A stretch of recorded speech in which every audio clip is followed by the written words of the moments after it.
I live in a small town in North Carolina called Black Mountain. It's about 9,000 people. And I've lived there a pretty long time by US standards. I moved into the house where I currently live in the early 90s. That's long enough to watch my neighborhood really change. It's been fascinating, and I loved it then and I love it now. But it has shifted over the years. One of the most significant changes came because of the agitation of some of my neighbors who lived a couple blocks down. It was a couple that used to walk along our road. It's a pretty busy road, and it had no sidewalk. And every day I saw them out there walking, I just feared for their safety. Finally, they bugged the town enough, and enough people joined them to bug the town, that the town came and put a sidewalk in. And I walked on the sidewalk down to the celebration of the sidewalk going in. And then I watched my neighborhood change. In the year or two after that, people started walking. They started just taking a stroll in the evening for fun, or walking their dogs, or taking the kids out to push along the sidewalk a little bit. And they started talking to each other, and they started getting to know each other.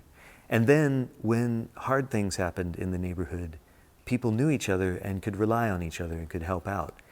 And it started to become a community and not just a block with some houses on it where people live. And that was so thrilling to me. And then in 2016, the election happened. And the best metaphor I had was that I felt like the town had come in and ripped out all the sidewalks. It just seemed like my neighbors were afraid to talk to each other. They didn't know if the conversation might turn to that, and if it did, what would happen, and would people get angry, and what's going to happen, I don't know. So people weren't talking to each other, and it broke my heart to watch this fabric of community fray and unravel. I was heartbroken at the dinner table one night. I was talking to my wife and my son, who was 8 years old then, and I said, I just want to put a sign on our house that says, look, you're our neighbors. We want to be your neighbors no matter who you voted for. Now, I'm not saying it doesn't matter who you voted for. It does matter. People's lives hang in the balance. But I want to be in relationship with you no matter what, because I believe that transformation for all of us happens in the context of relationship. People are very seldom rejected into making more compassionate decisions. So I said to my wife and my son, I just want to put a sign on the house. And then it occurred to me that I know how to make signs. I have them made. I could actually put a sign on the house. And I said to them, no, really, I want to put a sign on the house. Here's what I think it might say. And I scribbled some things down, and we ran it past each other, and we thought about it together. And my son wasn't sure at first. He thought it might really upset some people, but we talked about it. And I said, look, buddy, it's your house too. If you don't want the sign on the house, it won't go up. But let's think about what the sign really should say. What's a statement that you could get behind?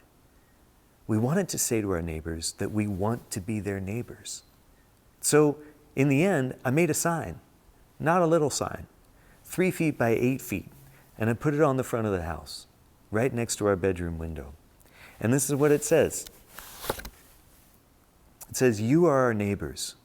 No matter who you vote for, your skin color, where you're from, your faith, or who you love, we will try to be here for you. That's what community means. Let's be neighbors. I put that sign on the front of my house, and I watched people react to it. Cars would slow down to read it carefully. Sometimes they would pull into the driveway and take a picture. Sometimes people would be walking by on the sidewalk, which is actually still there, and they would see the sign, and they'd see me in the yard, and they'd wave, and we'd start talking and have a conversation, which is, of course, the best outcome. And then people started saying, where did you get that? Could I get one?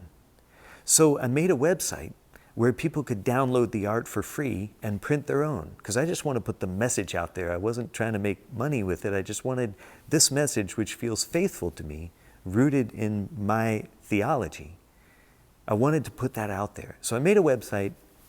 I hired a friend of mine to make a website so that people could just come and download that. And lots of people did. But some people wrote and said, I don't know how to have a sign made. So could you just have one made and I can buy it from you? So now you can buy them from the website as well, or you could still just print it for free if you want to. That feels right to me. And it feels like creating a better message rather than just saying your message is bad. I want to put this message out there instead, that the work of transformation involves all of us, and we have to know each other in order to do that work. Step one is to know each other.